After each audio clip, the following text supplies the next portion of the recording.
프랑스 점령을 기념하는 승리의 행진. 놀랍도록 빨리 성취한 승리와 재빠른 평화를 창조했다는 환상이 그를 이토록 존경하게 만들었다. 하지만 그는 평화를 생각하지 않았다. 이미 권력의 절정에 도달했지만 최종적으로 야망을 성취하지는 않았다.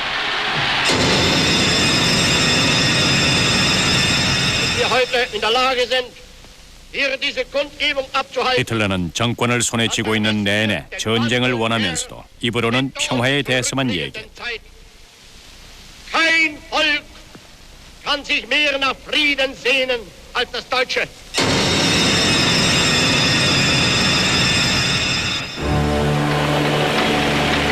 육지에서 히틀러의 공격 무기는 전격전의 수단인 전차였다. 그리고 하늘에서는 강력한 공군이었다.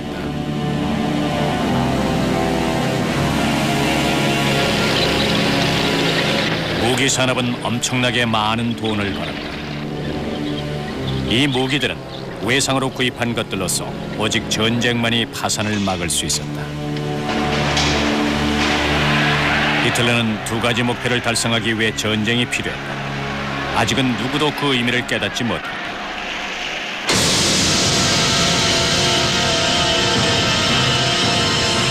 동부로 영역을 확대하는 것과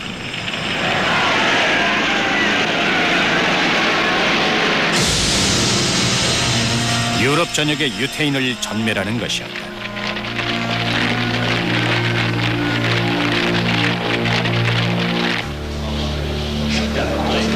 히틀러는 전쟁 도우미들이 필요했다. 그 중에는 악몽일 두 전선에서의 전쟁을 경고하는 이도 있었다.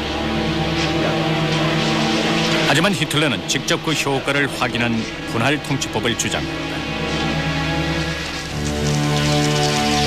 그는 우유부단한 장군들을 제치고 자신의 추종자들을 승진시켰다. 가이텔과 요드를 국방군 최고사령부에 앉혔다. 상대적으로 육군 최고사령부에 무라우이치와 하알드는 강등당했다. 괴링은 이미 독일 공군을 자신이 원하는 대로 조종하고 있었다. 친위대장 히물러는 자신의 군대를 형성했다. 무장 친위대였다.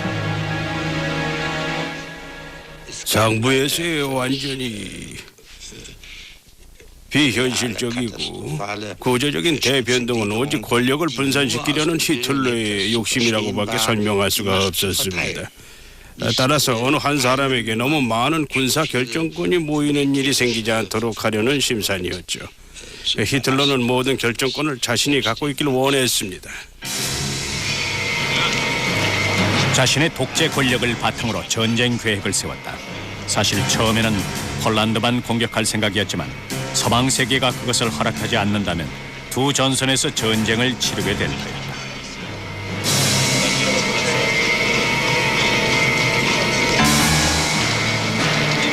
과대망상으로 그는 자신과 제3제국의 힘을 과대평가했다.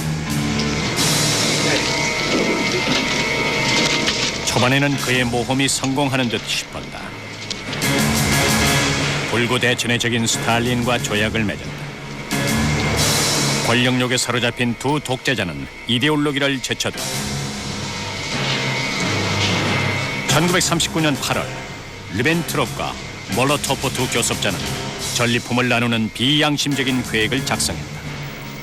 스탈린은 서방이 줄 수 없는 폴란드 영토 일부를 히틀러에게서 얻었다.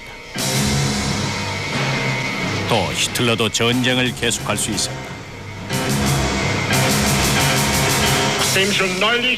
물론 공격자들은 폴란드 공격에 대해 또 한 번 변명을 늘어놓았다.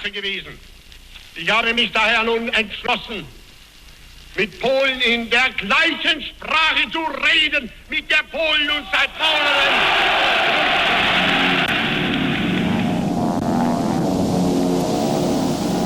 Polen hat heute Nacht zum ersten Mal auf unserem eigenen Territorium auch mit bereits regulären Soldaten geschossen. Seit 5:45 Uhr wird jetzt zurückgeschossen.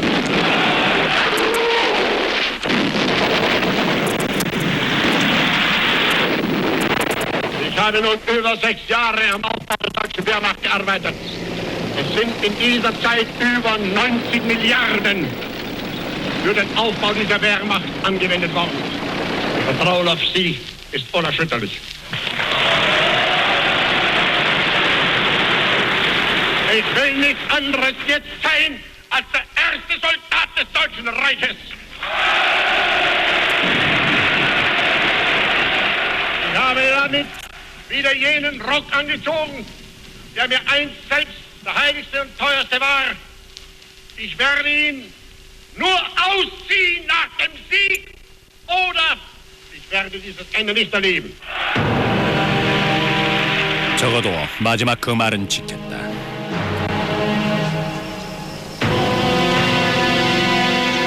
폴란드는 패배했다. 영국과 프랑스가 다음 전쟁 상대국이 됐다.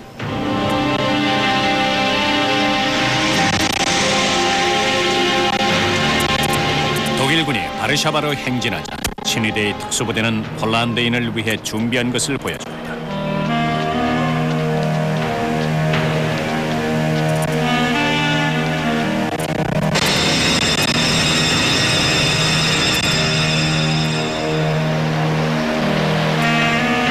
히물레의 친위대 소속 군대가 폴란드의 지식인을 뒤쫓는 동안 독일군은 바르샤바 거리에서 승리 행진을 하고 있었다.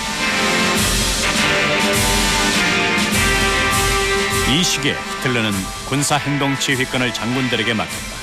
장래에 그는 자신이 직접 사령관이 되기를 원했다.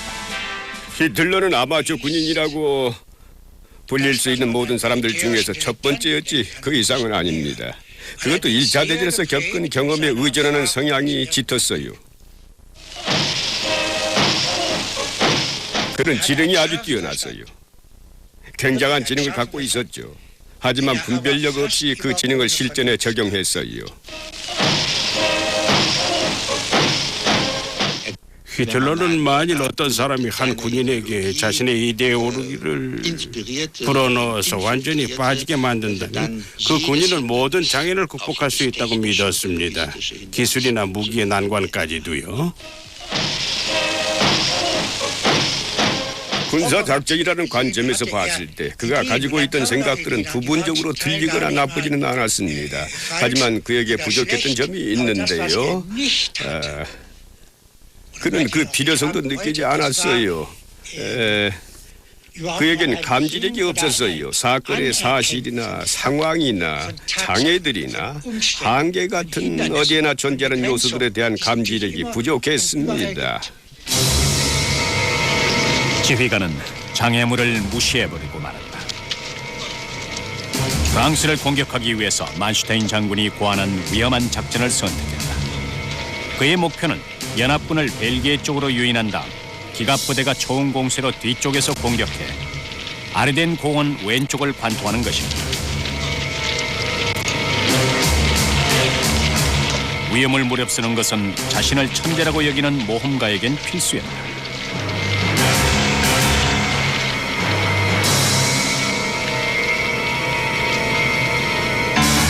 마지막으로 예를 갖추어 언급한 사항은 나라는 사람은 대체할 수 없다는 사실이다. 나는 어떤 군인이나 시민도 대신할 수 없는 사람이다. 나는 내 두뇌와 결단성이 발휘하는 위력을 믿는다. 제3제국의 운명은 오로지 나에게 달려있다. Deutschland kann Ihnen nur eine Antwort geben. Deutschland wird leben und Deutschland wird deshalb siegen.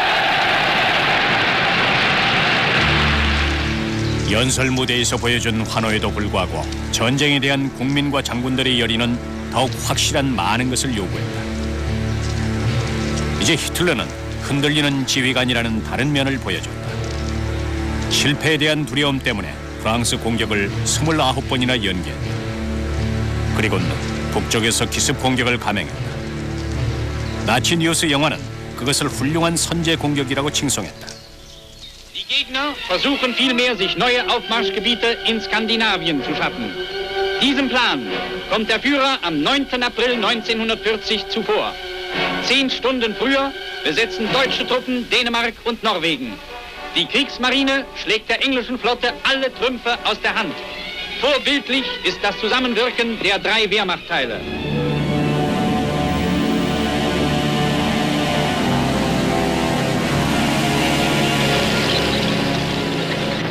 선전포고 없이 두 개 중립 국가를 점령했다. 히틀러에게 국제법은 결코 장애가 아니었다. 다른 장군들이 여전히 만슈타인의 작전을 반대했기 때문에 직접 총괄적인 작전을 중재했다. 자신의 확고부동한 신념에도 불구하고 아마추어 전략가는 불안에서 벗어나지 못했다. 광결인 행동을 보여줌으로써 불안을 감추었다.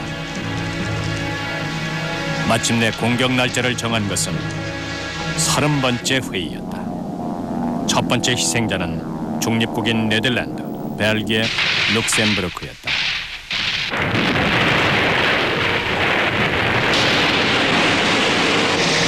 단 3일 만에 새 중립국가는 초토화됐다. 역시 이번에도 선전포고는 없었다.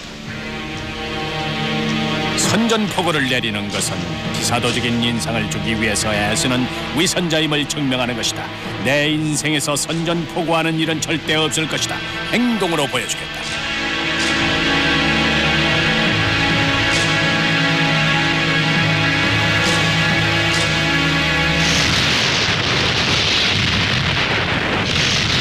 만슈타인 작전이 성공했다.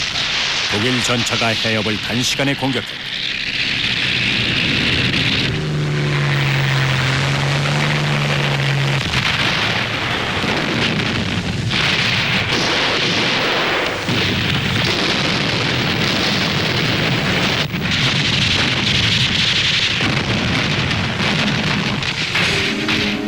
프랑스 군대는 승산이 없었다. 설상가상으로 영국의 원정군은 덩커크에서 포위됐다. 그 후 히틀러는 뜻밖의 결정을 내렸다. 전차가 덩커크까지 가지 말 것을 명령했다. 아군에게 시간을 주려는 것일까, 아니면 적군에게?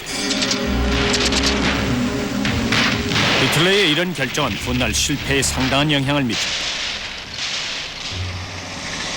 막상 독일군이 덩커크에 도착했을 때는 전쟁 물자만이 버려져 있었다. 영국군 전체가 해협을 건너 달아난 뒤였다.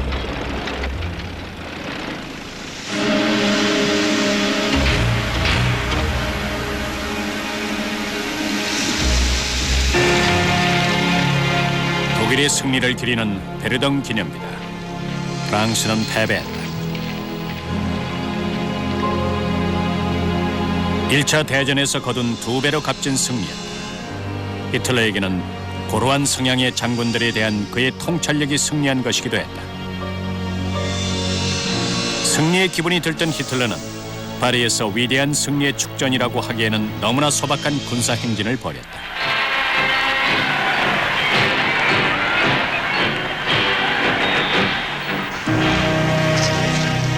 승리감에 도취했다. 그의 군 추종자들은 그를 역사상 가장 위대한 지휘관이라며 축하했다. 승리의식은 오랫동안 기다려온 베르사유 조약의 안가품이었다. 프랑스 협상가들은 휴전을 서명하기 위해서 1918년 독일이 패배를 인정해야만 했던 철도 객차로 불려갔다.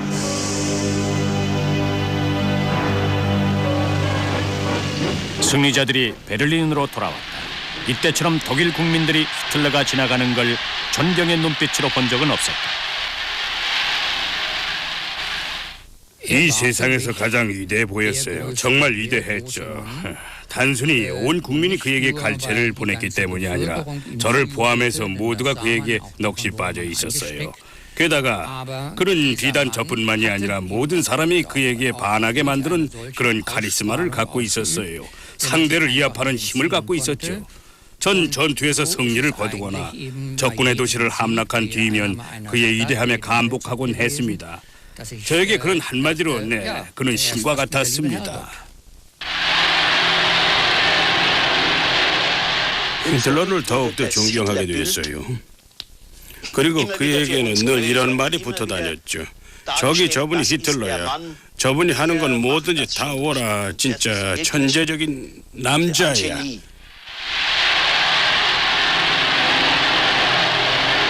성공보다 더 확실한 선동은 없었다. 황홀경에 빠진 대중은 판단력을 잃었다. 어린이들도 마찬가지였다. 굉장한 열기였습니다. 당시 꼬마였던 제가 그를 보는 것은 특별한 경험이었어요.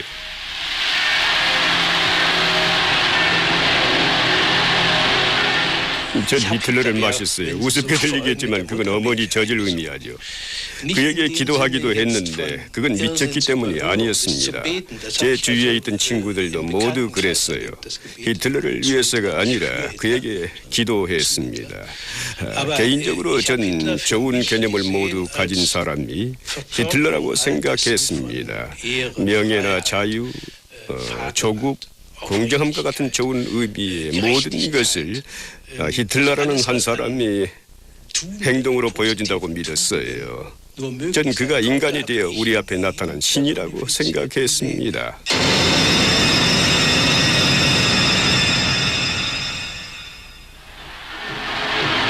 승리한 뒤에 히틀러는 주춤거리게 되었다. 영국은 그의 장단에 맞춰 춤추길 거부했다. 처칠과는 더 이상 타협의 여지가 없었다.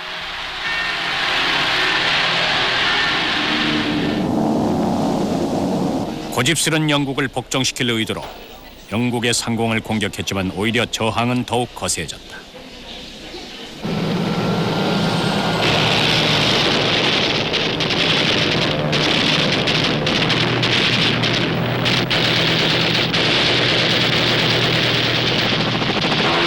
폭탄으로는 영국을 정복할 수 없었다. 영국과의 전투가 격해지는 동안 히틀러는 소련을 침공할 작전을 작성했다. 두 전선에서의 전쟁을 두려워한 그였지만 작전을 개시했다. 소련은 영국이 가장 우선적으로 믿고 있는 나라다. 만일 소련이 무너지면 영국의 마지막 희망은 사라지게 된다. 그럼 유럽과 발칸 반도의 지배자는 독일이 된다. 그렇다. 이 충돌 과정에서 소련은 반드시 멸망시켜야 한다. 작전은 그 이상이었다. 바바로사 작전은 히틀러의 오랜 꿈을 이루기 위해 만들어졌다. 이 전쟁은 히틀러의 전쟁이었다. 양심의 가책과는 상관이 없는 동불어의 영역을 확대하기 위한 전멸전이다. 군대에게 요구되는 행동은 최고 사령관이 독일군 원수들을 통해 전달됐다. 볼셰비키즘은 독일의 국가사회주의 노동자당의 숙적이다. 독일은 이 불결한 세계관과 맞서 싸워야 한다. 이 투쟁은 볼셰비키의 민중선동가와 방탕자, 파괴공작원, 유태인에 대해 잔인하고 효과적인 행동을 요구하며 활동적이고 수동적인 모든 저항을 뿌리 뽑아야 한다.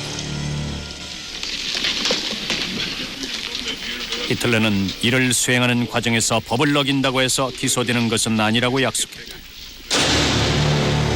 독일 국방군 소속 군인과 지원부 대원이 적의 민간인에게 행한 조치로 인해서 법에 의해 기소될 필요는 없다. 그 행위가 군사 범죄나 위반 사항에 저촉될 경우도 마찬가지다. 세계 쳐라, 잡아라, 죽여라. 이것이 괴물의 사전에 적힌 인용이다. 영토를 넓히는 것보다 더 중요한 것은 완전히 전멸시키는 것이다. 야만적인 아시아의 전투법을 창시한 자는 소련의 정치위원들이다. 따라서 그들에 대해 즉시 행동을 취해야 하며 가장 잔인해야 한다. 그러므로 전투나 저항 중에 그들을 포로로 잡는다면 원칙에 따라 그 자리에서 사살해야 한다.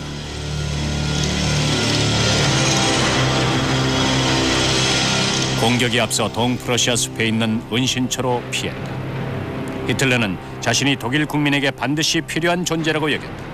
이제 그는 자신이 머물 참호를 파고 그 속에서 맹공습을 준비했다.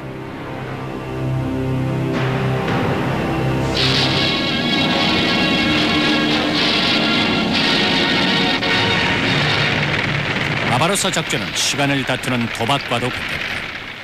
승패는 겨울이 오기 전에 결정나야 했다. 그렇지 않으면 패한 것이었다.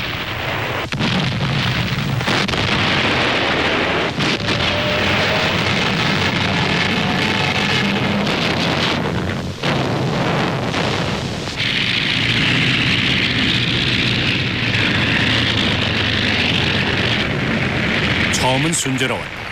20일 후 벨로루시의 민스크에 친위대 깃발이 휘날렸다. 소련군 전사단이 포로로 잡혔다.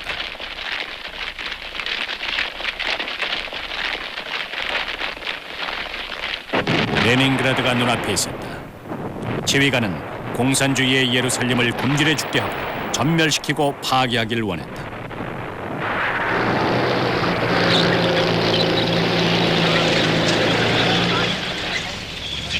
9월에는 독일 전차가 이미 키예프 밖에 와 있었다.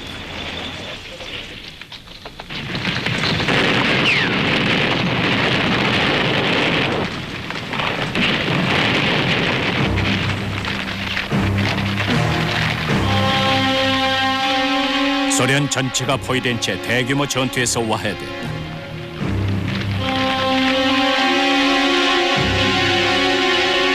히틀러의 군대는 여전히 자신들이 무적이라고 믿었다.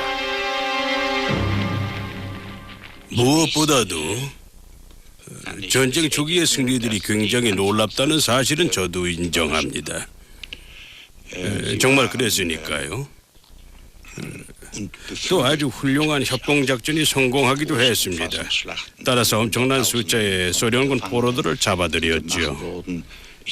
그때 전선에서 싸우고 있던 저는 9월 달에 어머니에게 몇 주만 지나면 전쟁이 끝날 거라는 내용의 편지를 보냈습니다.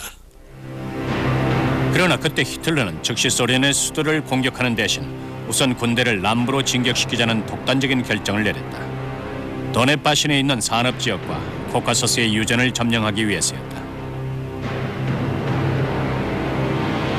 장군들은 당혹해했다. 그들은 모스크바 밖에서 결정적인 전투를 치르고 싶었다. 장군들은 전쟁 경제 따위는 안중에도 없다며 격노한 히틀러는 작전을 밀고 나갔다. 10월 드디어 모스크바를 상대로 한 공세를 진행했을 때는 이미 늦었다.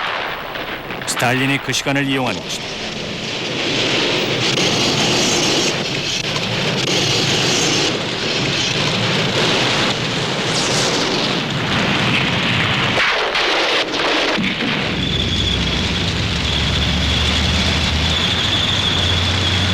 승리의 광채에 눈먼 지휘관은 비참한 현실에서 멀리 떨어진 곳에서 원하는 모든 것을 얻을 수 있다고 굳게 믿었다. 당시 소련은 10월 말에 겨울이 시작됐습니다. 며칠 사이에 갑자기 온도가 영하 25도 가까이로 떨어져 엄동설한이 됐죠. 군대는 월동 준비도 안 된 상태였습니다. 전 어머니에게 전쟁이 조금 더 길어질 것 같다고 편지를 보냈습니다.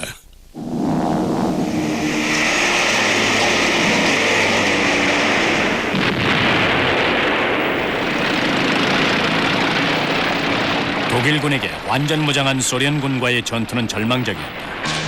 하지만 히틀러는 사상자는 고려하지 않고 진지를 사수할 것을 명령했다.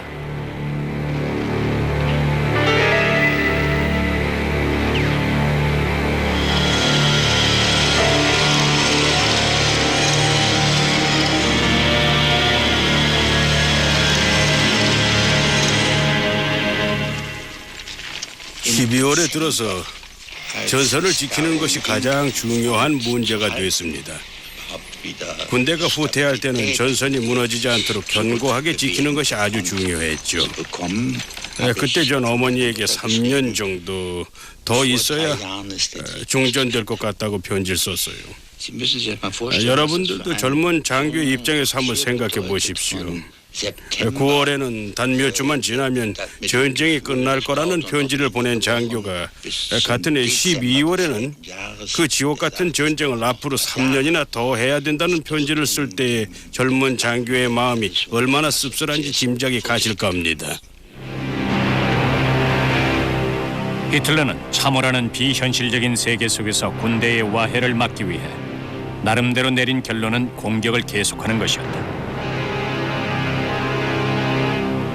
전쟁에 대한 그의 모든 개념이 붕괴 위협을 받았음에도 부질없이 미국의 전쟁을 선포했다.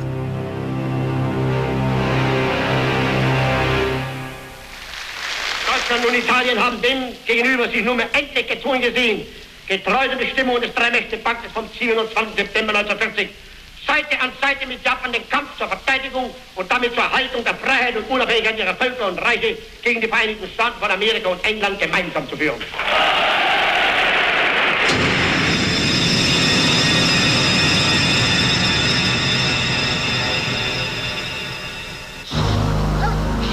독일군은 히틀러를 위해 그와 함께 훨씬 더 확고한 결의를 갖고 싸워야 했다.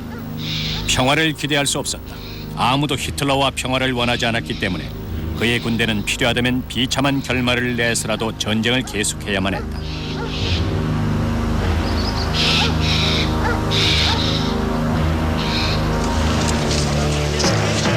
히틀러는 그의 장군들을 일수했다. 복종하지 않는 자는 무조건 해임시켰다. 무기력한 육군 원소 폰 브라우치를 파면하고 자신이 육군 총사령관으로 취임했다. 치욕적이지만 육군은 새로운 총사령관에게 충성을 바쳤다.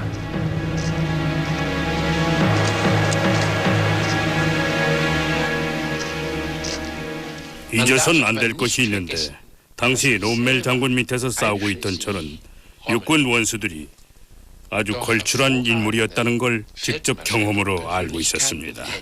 그들은 우리를 뒤로 하고 히틀러에게 가는 길에 그에게 사실대로 보고하러 가는 길이라고 말했어요. 그리고 이틀 뒤에 다시 돌아와서는 히틀러에 대해 말했어요. 그는 믿을 수 없을 정도로 인상적인 분이셨네. 내 대신 모든 어지러운 상황을 해결해 주실 걸세. 독일군이 승리한다는 희망을 걸어도 좋아. 불행히도 24시간 안에 희망은 무산되고 말았어요.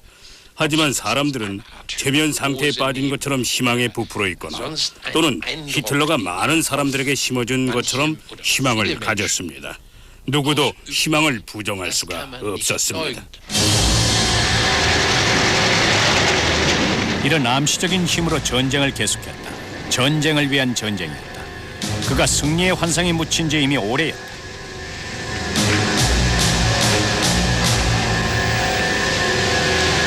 공개적으로는 자신 있어 보였다. 사적으로만 불안을 보여줬다. 비밀리에 녹음된 핀란드 원소 매너하임과의 대화에서 소련을 과소평가했음을 인정했다. Wenn mir jemand gesagt hätte, dass ein Staat mit 35.000 Tanks antreten kann, dann hätte ich gesagt, Sie sind wahnsinnig geworden. 35.000 Panzer. Wir haben zurzeit über 34.000 Panzer vernichtet. Ich habe das vorher nicht geahnt. Hätte ich es geahnt, dann wäre mir noch schwerer zu Herz gewesen. Aber einen Entschluss hätte ich dann erst recht gefasst.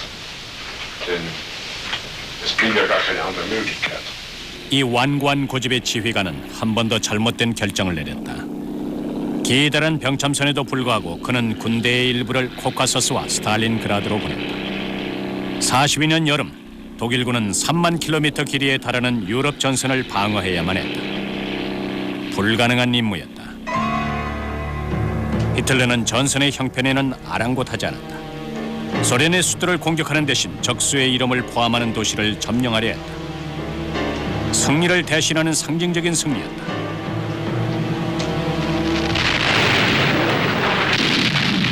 스탈린그라드 전투.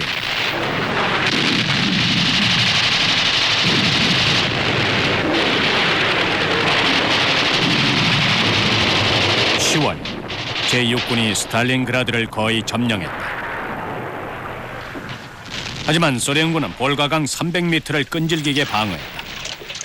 그들은 군수품을 지원받았지만 독일군은 아니었다.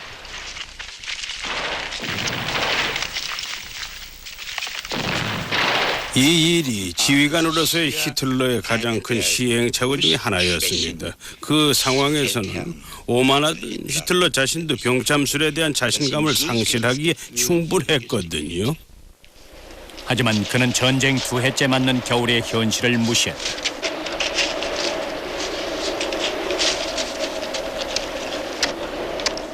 스탈린의 이름을 포함하는 스탈린그라드를 점령하겠다는 작전 목표와 그의 결심들은 점점 더 진실성이 없어지게 됐고 차츰차츰 현실에서 멀어지고 있었습니다.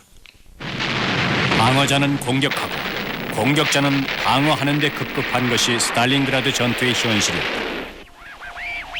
결정은 무시무시한 결과로 돌아왔다. 11월 소련군이 스탈린그라드를 포위했을 때 30만 명의 독일군이 갇혔다.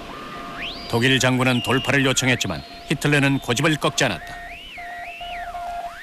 제6군을 보라. 총통의 권한으로 명령한다. 현재 볼가강 전선과 북부 전선을 어떤 상황에서든 지켜야만 한다. 100대의 이용커스를 더 배치함으로써 원활한 공중 지원을 계획 중이다. 세상에 그렇게 질긴 황소 고집도 없을 겁니다. 자신의 생각을 갖고 있었다면은 작전상의 생각을요, 편협된 생각뿐이었거나 아예 공식으로 만들었을 겁니다. 한번 하겠다고 결정한 일은 죽었다 깨어나도 그 결정을 바꾸지 않는 사람이었습니다. 히틀러의 고집에 대한 결과는 전선에서 나타났다. 소련의 적군이 도시를 죄인 올가미를 팽팽하게 당했다.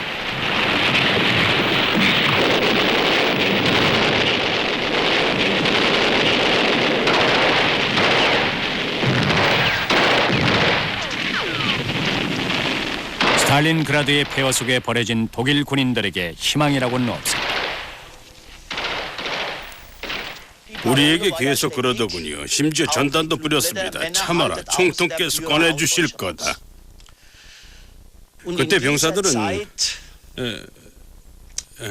절 포함해서 모두 총통이 우리를 꺼내줄 수 있을지 아니면은 자신이 무슨 일을 저지르는지 알고나 있는지 궁금해했습니다. 장군은 절망에 빠져서 제대로 돌아가고 있는 건지도 몰랐어요. 의심스러운 게 당연했다. 자신의 목표만을 중요시 여기는 지휘관에게 인간의 생명은 무의미했다. Das Deutschland von einst hat 11:45 die Waffen niedergelegt. Ich habe grundsätzlich immer erst 5 Minuten nach 12 aufgehört.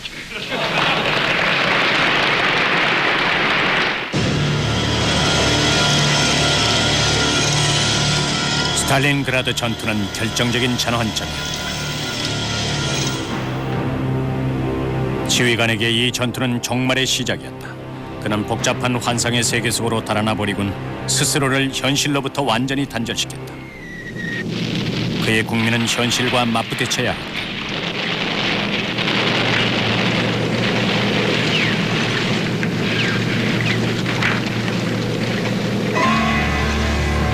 군사 지도라는 상상의 세계에 사는 히틀러에게 가장 중요한 문제는 종전을 연기시키는 것이었다. 그에게 친숙한 치료법은 새로운 전투였다. 역사상 최대 규모의 전차 부대인 50만 명에 달하는 제17기갑사단을 배치했다. 의미 없는 무력의 배치였다. 43년 여름 쿠르스크 전차 전투는 단 8일간 지속됐다. 결말이 나지 않은 채 끝났고 이렇게 히틀러는 마지막 카드를 써버렸다. 동부에서의 영역 확대라는 망상이 깨지고 말았다. 그는 미치광이 같은 두 번째 생각에 더욱더 끈질기게 집착했다. 유태인들은 사단을 갖고 있지 않았다.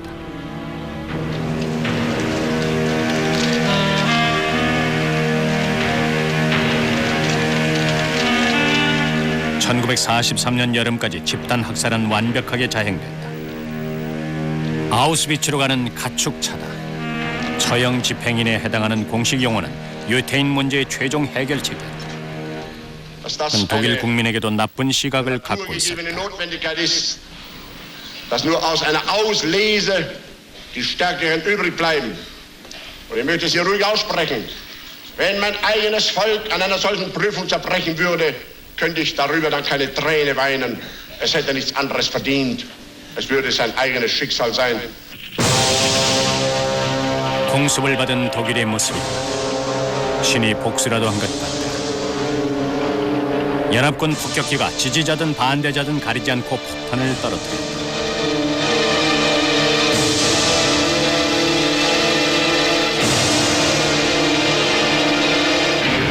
붕괴되는 독일 도시들은 지휘관의 관심 밖에 있었다. 그는 폭격지를 방문하지 않았다. 그토록 열광하던 국민들이 의심하기 시작했다는 걸 알았기 때문이다.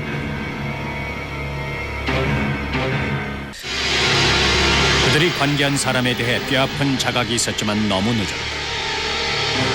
이 남자는 세계인의 적대감을 자극했고 세계는 히틀러를 제거한다는 한 가지 목적을 위해 뭉쳤다.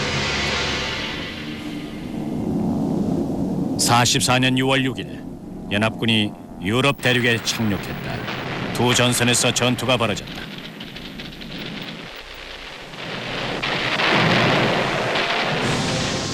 절망적인 상태에 이르자 독일 레지스탕스들이 행동을 취했다.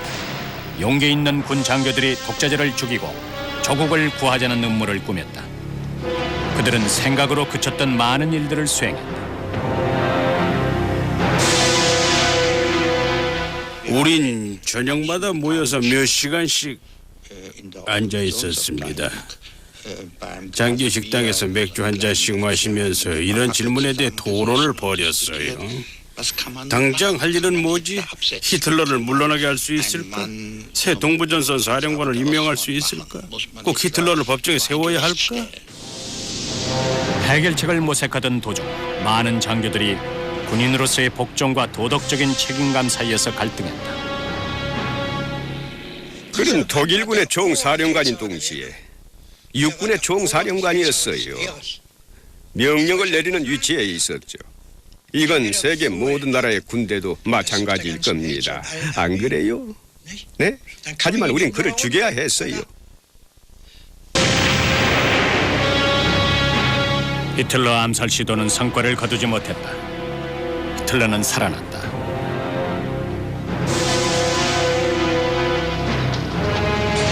그는 자신이 살아난 것을 신의 선물이라고 해석했다.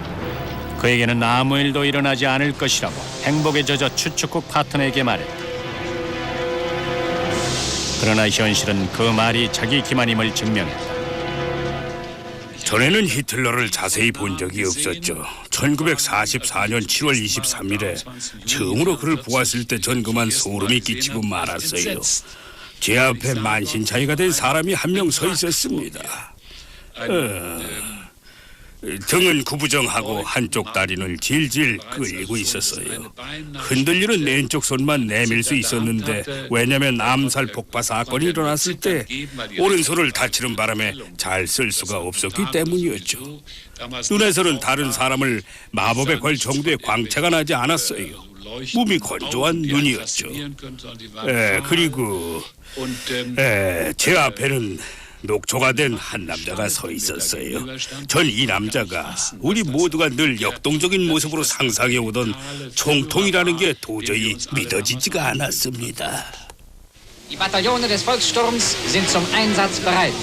Was Sie über das Handwerk des Kriegers wissen müssen, bringen die meisten aus dem Ersten Weltkrieg mit. 마지막 예비 병력이다. 나이든 남자들은 다시 한번 위험을 무릅써야 했다. 또 청소년들은 영웅심을 발휘해야만 했다.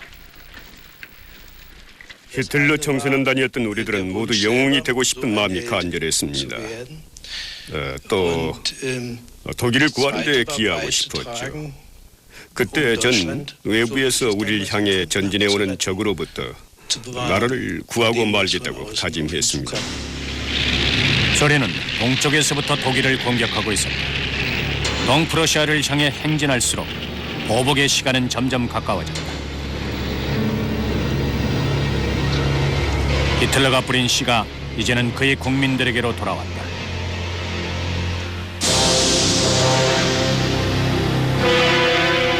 전쟁이 터진 상태에서 이번에는 독일과도 전쟁을 벌였다. 그는 서방 세계의 희망을 빼앗아 최소한 빨리 결말을 내고 싶었다. 그래서 구하는 것이 괴상한 작전이었다.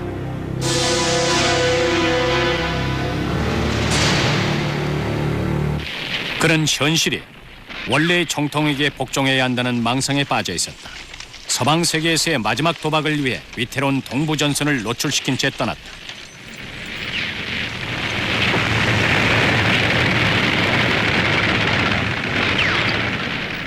그때 전 프랑스를 치기 위해서 아르덴 구원을 공격한 일이 아주 바보스러웠을 뿐만 아니라 터무니없는 일이었다는 걸 통감했습니다. 히틀러는 그런 대규모의 전차 사단을 동부 전선으로 보내야 옳았습니다. 하지만 그 대신에 그들을 서부 전선으로 보냈어요. 아이펠의 아르덴으로 말이에요. 우리가 그 고원을 뚫고 지나서 바다와 접하는 엔트워프 항구로 갈 수 있다고 믿은 것은 완전히 미친 짓이었어요. 광기는 종전을 앞당겼다. 무세한 연합군이 독일을 이겼다. 현실이 망상을 패배시켰다. 기진맥진한 군인이 항복하는 동안에도 지휘관은 계속해서 오래된 슬로건을 반복했다. dass das heutige Deutsche Reich, wie alle großen Staaten der Vergangenheit, auf seinem Wege Rückschlägen ausgesetzt sein mag, dass es aber nie diesen Weg verlassen wird.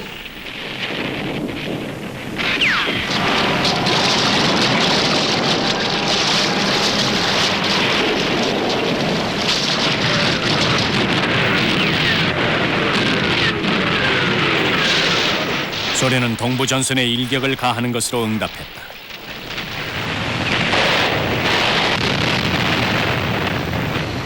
수백만 명의 독일인이 소련의 적군을 피해서 도주했다.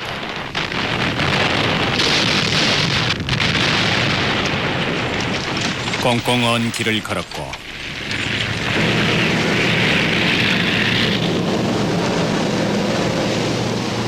얼어붙은 발트연안의 저수지를 건넜다.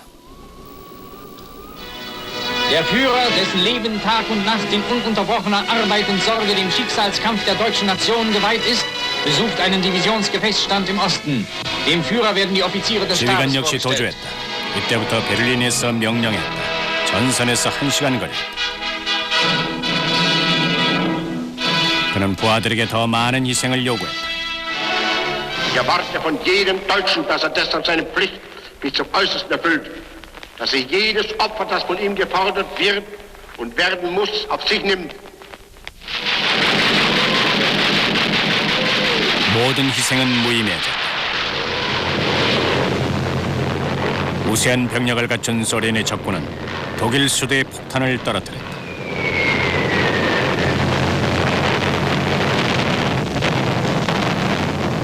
결국에는 히틀러의 참호 앞에까지 떨어졌다. 최후를 맞은 지휘관에게 남은 일은 무조건 파괴였다. 제국 내의 군용 수송기, 통신시설, 산업설비, 공급 장비 등 적에게 유용하다고 판단되는 모든 시설을 파괴해야만 한다.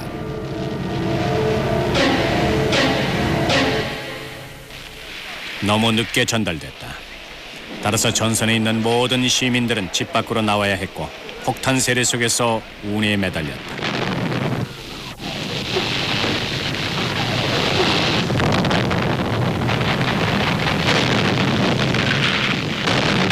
베를린 거리의 이 사람들은 한때 히틀러에게 갈채를 보냈다. 그러나 그는 이들을 배반했다. 하지만 그들을 몰살시킬 수 없었다.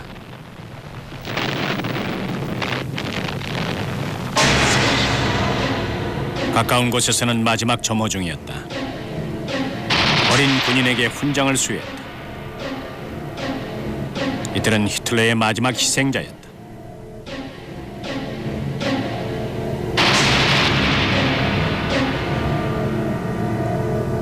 그를 믿도록 길러진 소년들은 이제 그를 위해 죽어야 했다.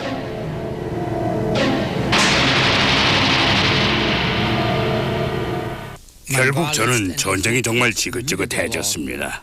그때까지 살아있는 것도 천만다행이었죠. 하루빨리 전쟁이 끝나기만을 바랬어요.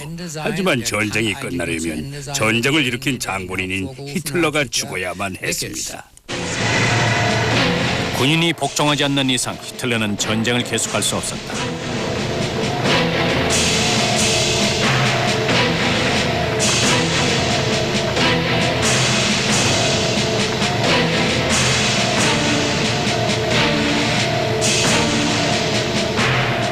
장군들은 유감스럽게도 패배했다. 일반 군인들은 2번이나 속았다. 사기꾼이다 거짓말쟁이지요. 보통이 아니라 천재적인 사기꾼이었어요. 제 기억으로는 종전을 앞둔 바로 몇 주 동안 있었던 일인 것 같아요. 히틀러는 정신적으로 상당히 이상이 있었어요. 독일 국민과 자신이 완전히 하나라는 자아일체의식에 빠져서 살 정도로 아주 심각했습니다. 히틀러는 자신이 죽고 자신의 이데올로기가 최후를 맞이하고 나면은 독일 국민들도 살아날 가망이 없다고 주관적인 확신에 가득 차 있었어요. 이번에도 그의 판단은 틀렸다. 국민들은 벙커에서 죽음을 선택한 히틀러에게 관심을 두지 않았다. 제3제국은 그와 함께 멸망했다.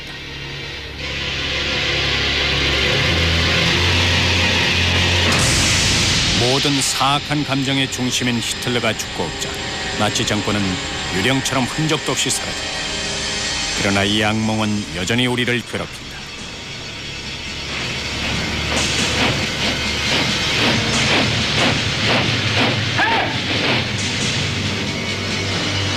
이 2차 대전 동안 피눈물을 흘리며 죽어간 인구수는